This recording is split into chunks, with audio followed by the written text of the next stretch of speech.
Hey, welcome back everyone. So today I will be talking about Dracula as I draw my version of Dracula. So grab some coffee and tea and sit right here with me as we discuss what my ideas are for Dracula and any other further thoughts that I have about the history and how iconic Dracula is. In my version, I decided to go with the historical origins of Dracula. We are often very familiar with the version of Dracula played by Bela Lugosi, or even the Nosferatu version. That's arguably very loose adaptation. Sometimes, or oftentimes, people don't equate Nosferatu with the Bram Stoker's Dracula, since Nosferatu is an unlicensed and unofficial adaptation. They had to change things up to make it very distinct from the original Dracula to avoid copyright. Just quite recently I saw the version played by Luke Evans called Dracula Untold, and in this film they kind of combined both the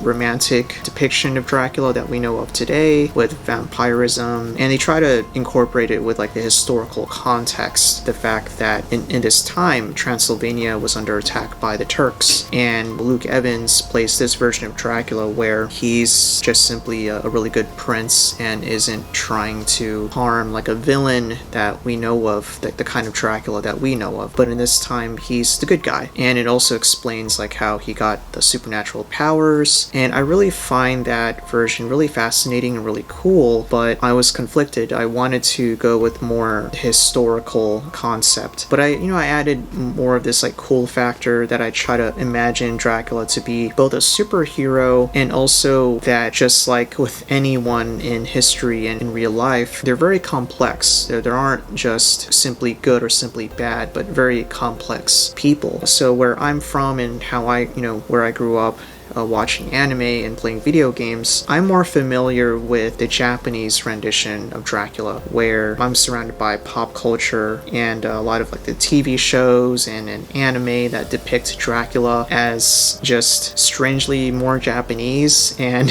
a lot more that cool factor, like you get to fight Dracula or you get to play as him. And I'm more familiar with Dracula from the Castlevania game series, where he is the bad guy, just as with like Western literature, but over time the games started developing into becoming something different. So this was way back in the 80s that the first Castlevania games were produced, and it's a very typical, you're the good guy, you enter Dracula's lair and you're trying to find him and defeat him. And so now, fast forward to the 90s and the 2000s, it's becoming more distinctly anime and at some parts very Japanese. I find that fascinating, and that's the kind of Dracula I grew up with. So now I think that what I like seeing today is a lot of these iconic characters in literature are returning to their cultural roots. So for example, in the Chilling Adventures of Sabrina on Netflix, there's an episode where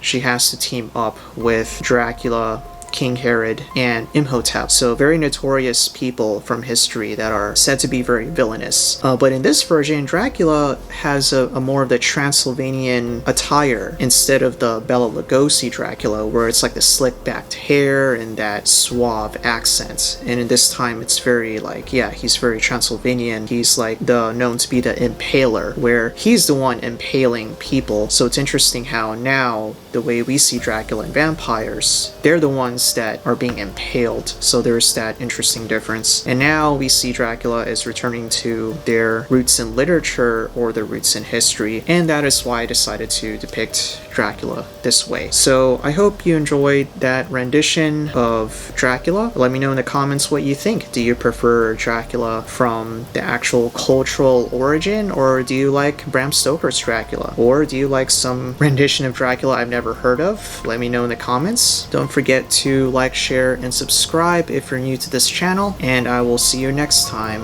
in another video.